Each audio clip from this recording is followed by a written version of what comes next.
Hey guys, Raider here. Hope you're all doing great and having a fantastic day.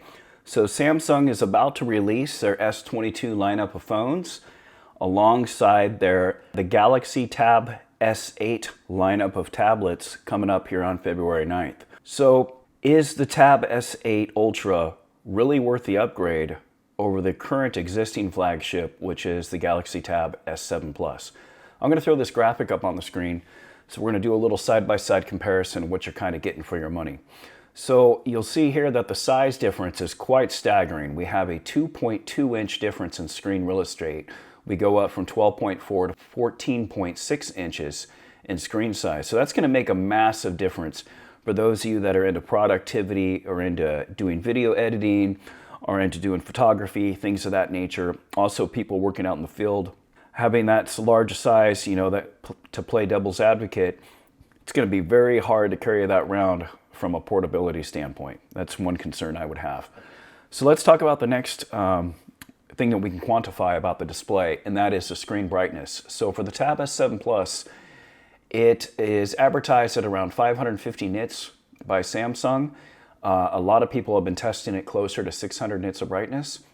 The Tab S8 Ultra is already confirmed to have a brightness of 420 nits.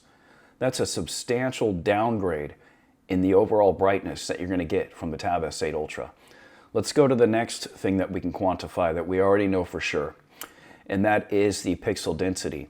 So on the Tab S7 Plus, the pixels per inch is 287. That's a staggering high number. That's a great pixel density, and what that means is for every square inch that you have on your screen, you have 287 pixels. So now we switch over to the Tab S8 Ultra, and you'll see here the pixels per inch has been downgraded. So we are losing 47 pixels per inch on the Tab S8 Ultra. So it does not have quite the resolution that we have on the Tab S7 Plus.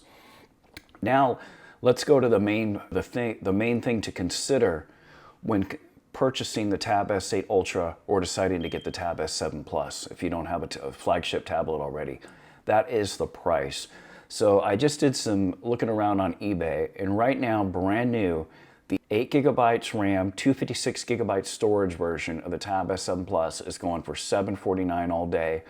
And I'm also seeing it from some what looks to be trustworthy sellers on eBay. They have a 100% rating. I'm seeing it down in the 600s. Now for a gently used or open boxed version of the same one, the 8GB with 256GB of storage, I'm seeing it down to $550. Now if we go over to the Tab S8 Ultra, we already have confirmed prices in Europe coming in at around 1,150 euros, which equates to a US price of, just hold on a second, $1,360. And here's the kicker. That's for an 8GB RAM, 128GB storage option.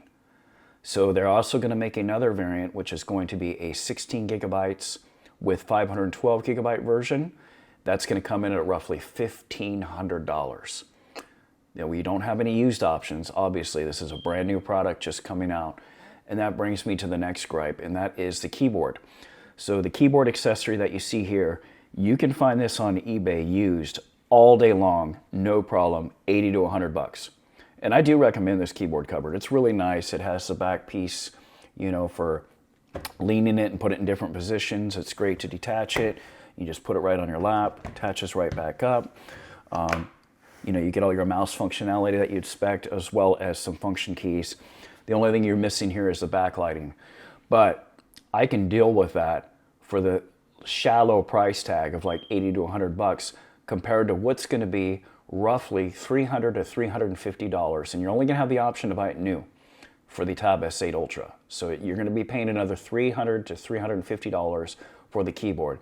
So your total price out the door for a Tab S7 Plus, if you pick one up gently used with the keyboard cover, you're looking at roughly $650 to up to $700 after tax.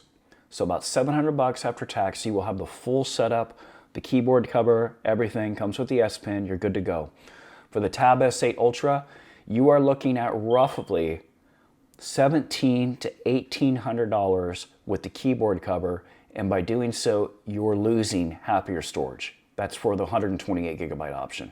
The price goes up if you want the 512 gigabyte or the LTE variants that are going to come out. So from an economic standpoint, I'm still leaning towards the Tab S7 Plus. The other thing to keep in mind too is Samsung's support strategy. So just recently they changed it to where any device made over after the year 2019 is now going to feature 4 years of support. That means we have another 2 years and roughly 3 months for the Tab S7 Plus, where you're going to have a full 4 years on the Tab S8 Ultra. And the reason I bring that up, and the reason it's really important, is that if you do consider the Tab S7 Plus, you're still going to be within the support period, within that support time, before the S9 lineup comes out. You know, that'll be out in another 1.5 years from now, based on the current trend. It took them 1.5 years to get the S8 Ultra out. So in that time, in another 1.5 years, you're still going to be well within the security updates and the OS updates that Samsung is putting out. So you're not going to be missing out on that at all. That's just something to keep in mind. And that is a big consideration, is making sure you're still going to have support for your device. For me personally, I'm kind of on the fence with having this YouTube channel. I'm kind of considering getting it just for the sake of putting out some content. But the smart man, a person that's not doing YouTube channels and that's actually just buying a tablet for a tablet, really you should consider the Tab S7 Plus now and then look to upgrade when the S9 comes out. Because really, one more thing to keep in mind too is the processor. So we're going from the tried, tested, and proven 865 Plus that we have here on the Tab S7 Plus, which runs very efficiently. It doesn't get throttled back much. It's not susceptible to heat or any of those types of issues that we see on the newer 888s. Whereas the Tab S8 Ultra is coming in with the Snapdragon 8 Gen 1, which we already know is going to be running hot, which is only getting us 1 to 5% gains compared to the 888. So really, you're not getting that much of a spec bump. So food for thought, something to think about, especially when it comes to your hard-earned money. I mean, keep in mind, you can get a gently used Galaxy Book Pro 360 full-on laptop, which has the same height as the Ultra. There's going to be a 0.1 inch difference, and you get about another 2 inches of width, and that you'll be able to get that with the Tab S7 Plus for about the same price as you're going to be able to get the Tab S8 Ultra on its own. So 2 full-on devices, a laptop and a tablet, versus the price of just having a tablet. Something to think about. All right, guys, I hope you enjoyed this video. As always, thanks for watching.